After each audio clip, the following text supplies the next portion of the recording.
হঠাৎ করে বর আজকে বলল পুঁই শাকের চচ্চড়ি খাবো, তাই আমি দেরি না করে চটজলদি বাজারে গিয়ে পুঁই শাক কিনে আনলাম।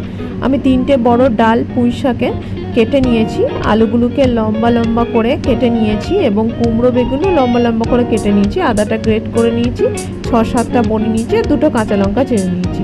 কড়াইয়ে রিফাইন অয়েল গরম করে 6-7টা বড়ি আমি ভেজে নিলাম। এটা আমার আলু ভাজার তেল ছিল, সেজন্য নষ্ট না করে ওর মধ্যেই ভেজে নিয়েছি। এরপর কড়াইয়ে আর একটু রিফাইন অয়েল দিয়ে 5 ফোড়ন দিয়ে আলুগুলোকে প্রায় হাই ফ্লেমে আমি 4 মিনিট ভেজে নিলাম। আলুটা ভাজার পর এরপর কুমড়ো বেগুন এগুলোকে দিয়ে লো ফ্লেমে আমি 3 থেকে 4 মিনিট আরও ভেজে নিলাম।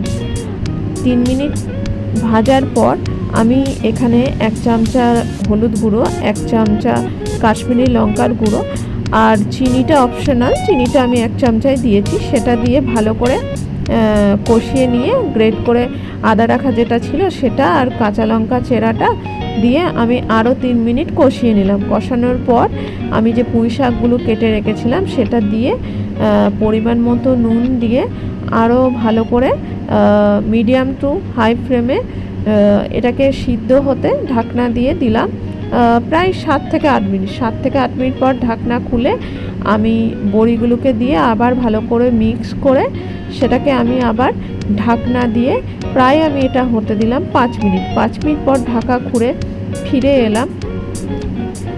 ঢাকা খুলে ফিরে এসে আমার এটা একদম রেডি হয়ে গেছে। এটা গরম গরম ভাতের সাথে সার্ভ করুন, এটা দারুণ টেস্টি হয়। এটা আশা করি বাড়িতে বানাবেন এবং আমাকে জানাবেন কেমন হয়েছে। আজকের মতো টাটা।